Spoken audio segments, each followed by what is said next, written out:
Hello and welcome to the Trading Zone. Thank you for tuning in on another holiday shortened week. Hope everyone's having a wonderful holiday, a wonderful New Year's. It's coming up on Wednesday.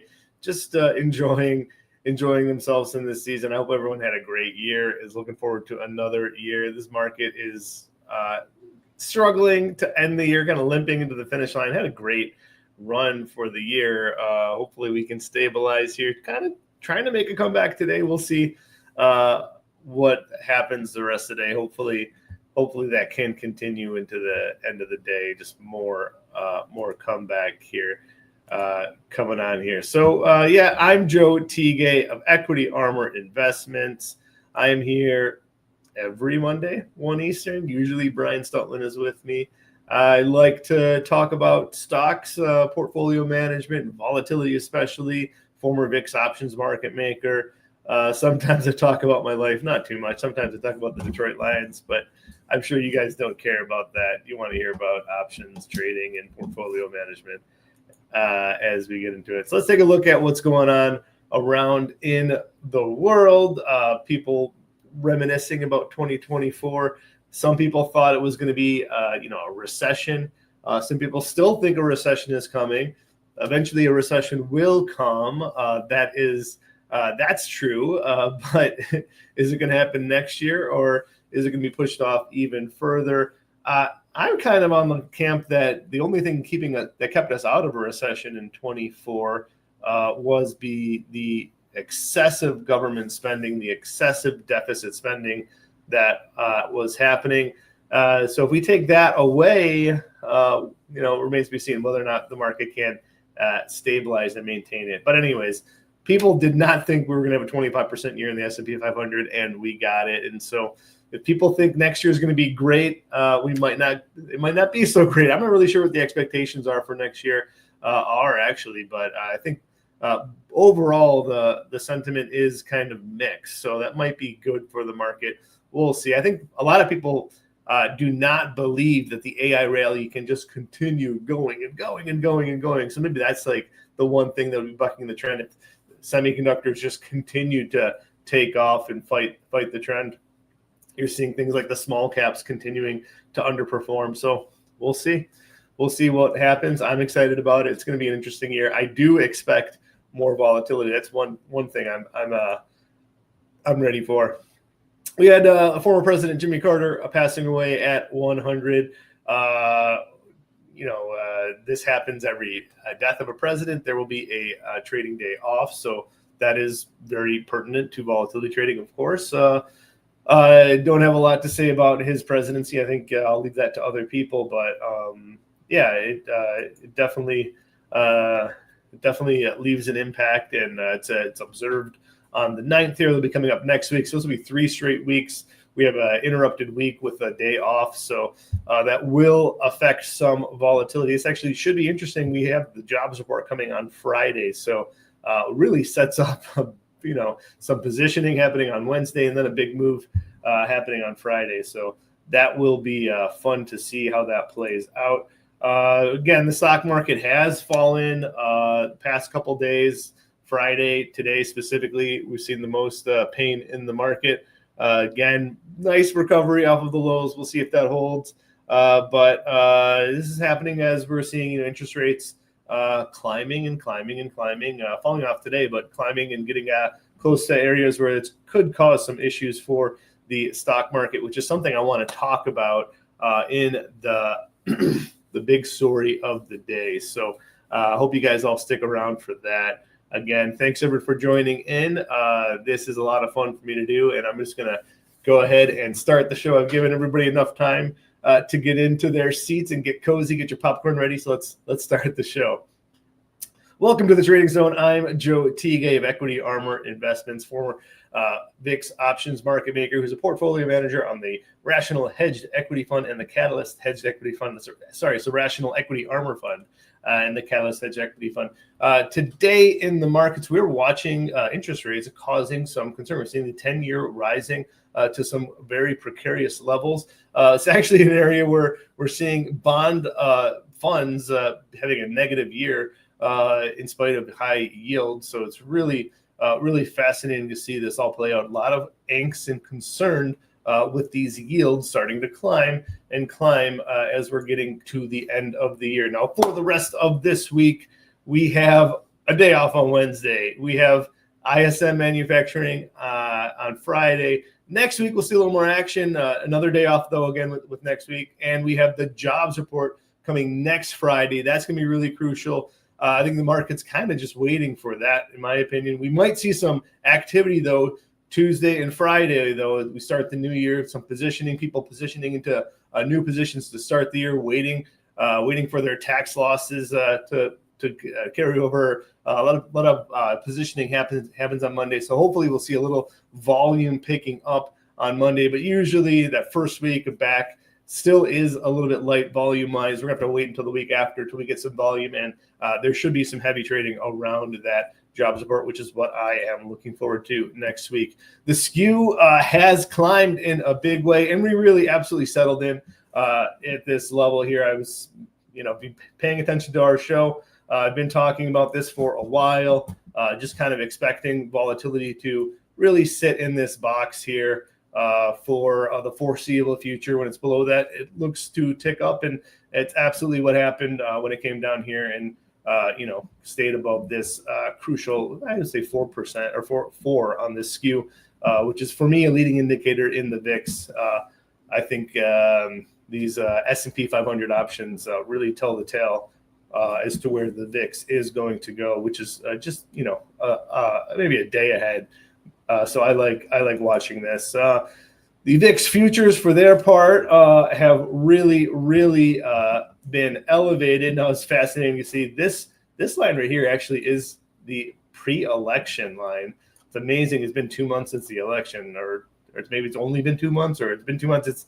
Time is just weird like that. But now here we are up here in this elevated territory. We're basically the same where we were a week ago, only the VIX is a little bit higher. So the futures were pretty much spot on where we were, even with the higher VIX, maybe expecting volatility to come in just a touch back to this level. But yeah, I think we're in this elevated volatility spot. I expect, this to be where the VIX to live in this 16 to 20 area for 2025. We'll see how that plays out. I think it's pretty reasonable a spot for that to be.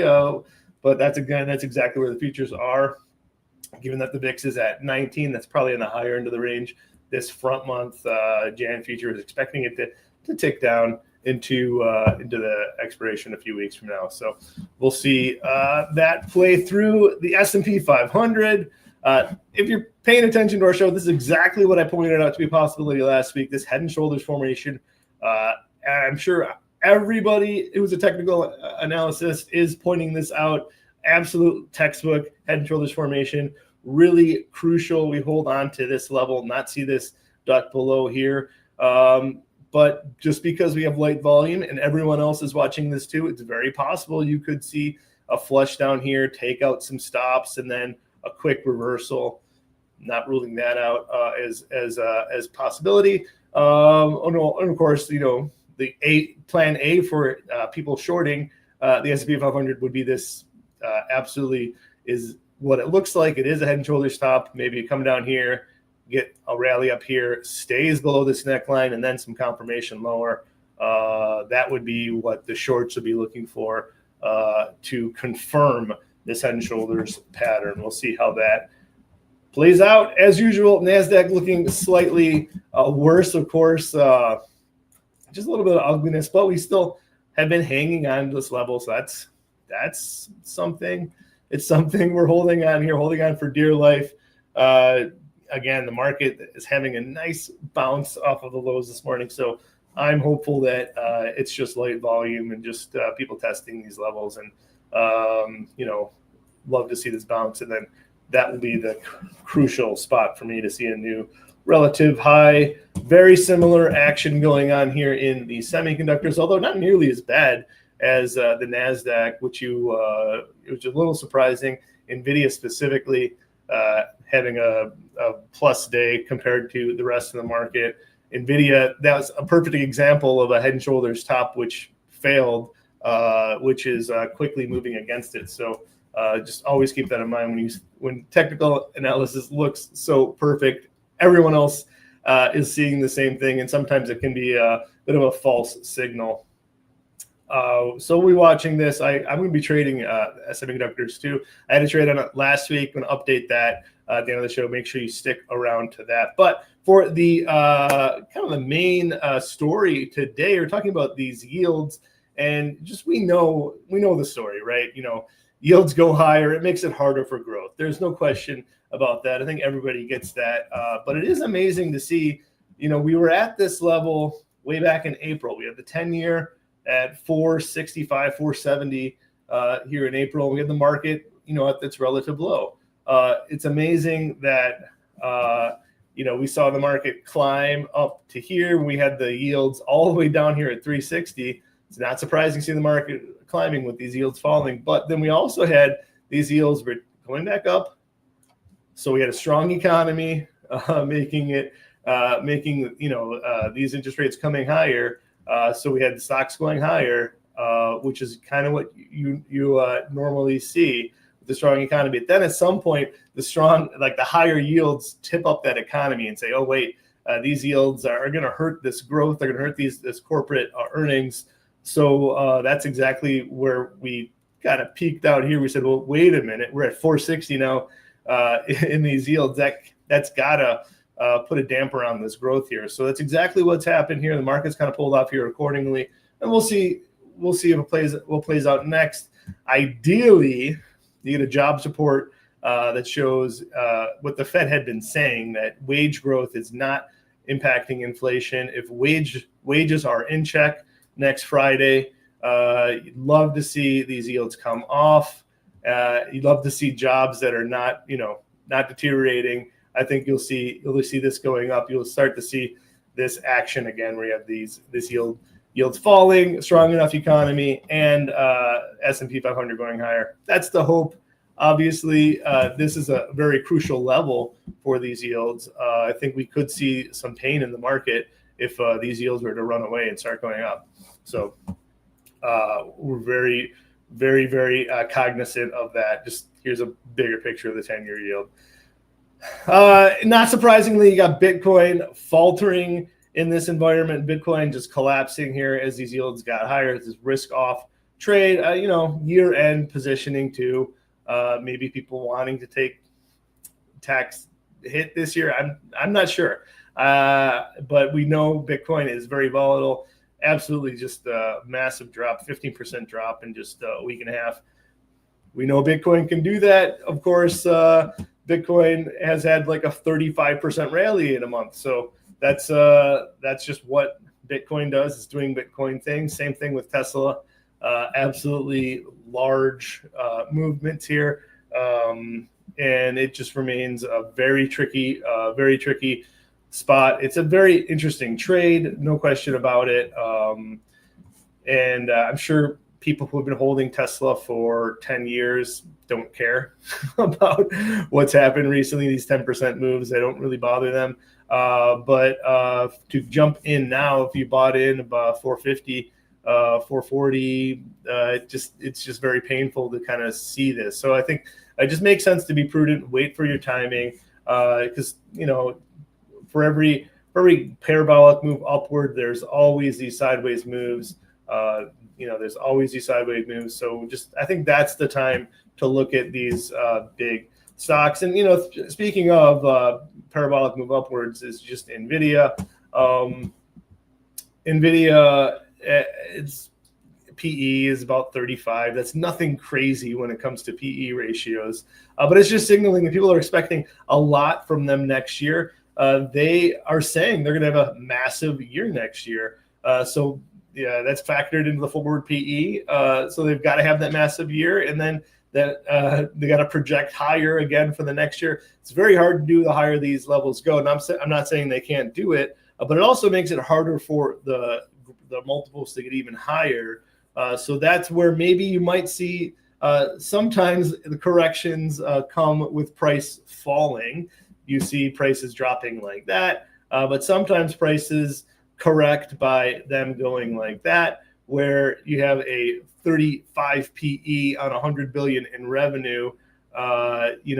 Maybe next year at 150 billion forward PE, you get something like a 27 PE, but it's still a similar price, and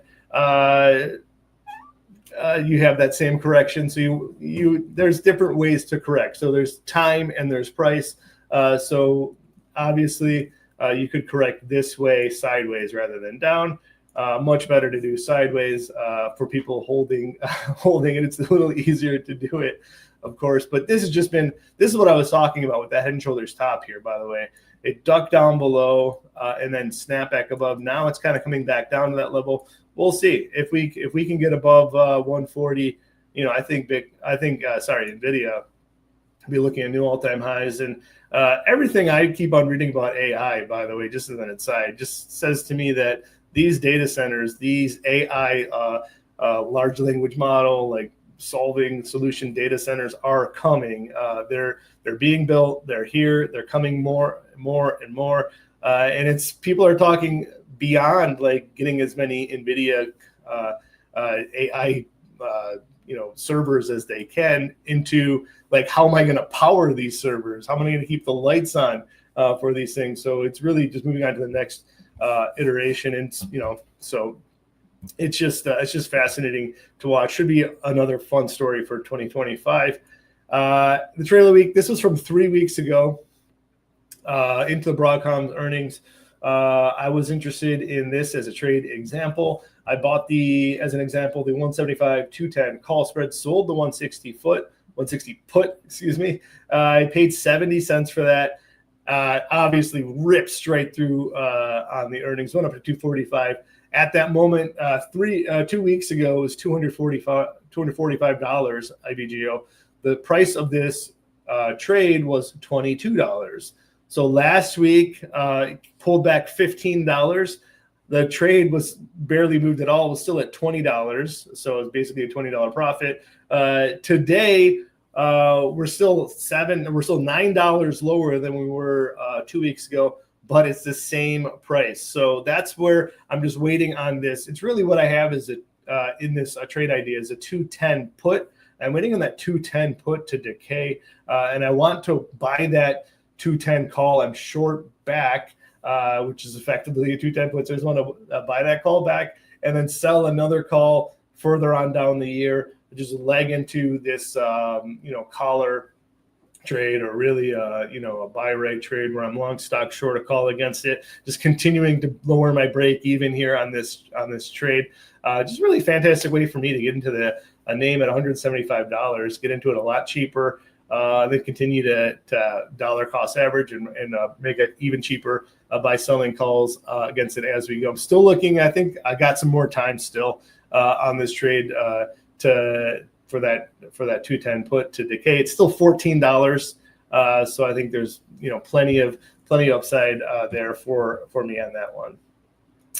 Today's trade, I'm going to kind of rehash last week's trade. Last week I did a trade on the semiconductors, talked about how crucial for 2025 the start of the year and the end of the year is going to be. So we're down today. This is kind of a negative notch, just a notch for the bears, if you will. I think these 5 days after Christmas, the start of the year, the first 2 days of the year, last 2 days of the year, are really crucial to the stock market for the upcoming year. That, and of course, January being positive too. So if we can get a positive days here, positive January, we should do well in 2025. And I think I'm still sticking with that. The semiconductors are going to outperform again next year, in spite of all the haters saying that the small caps need to bounce back. I think I'm sticking with the semiconductors, and we'll see. This will be a great 2 weeks to test that theory out. I want to do so with a little bit less risk on too. So this is just my trade example that I'm updating. Last week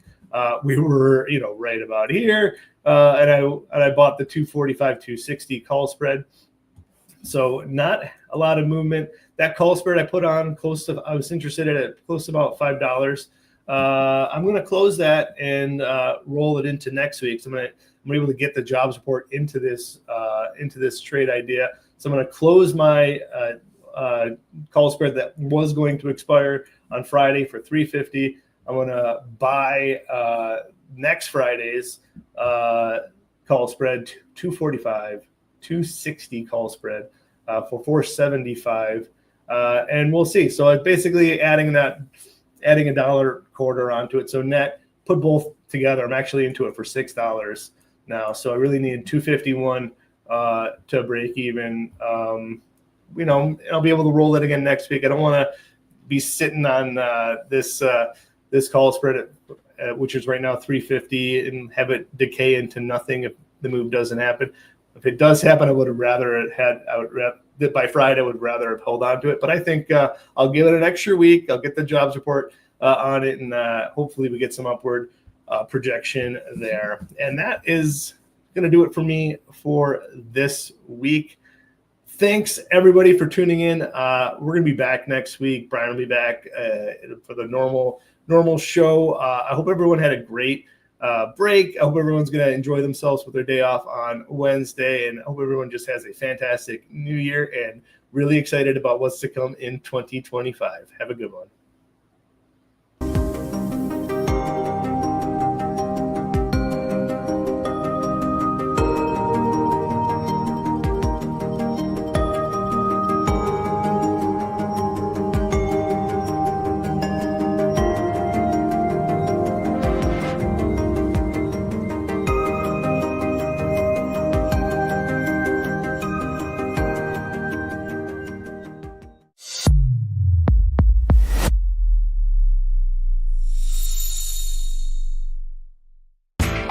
You know how the financial world goes. Here comes the buzzkill. Please make sure to take some time to read this boring disclaimer. We will owe you one.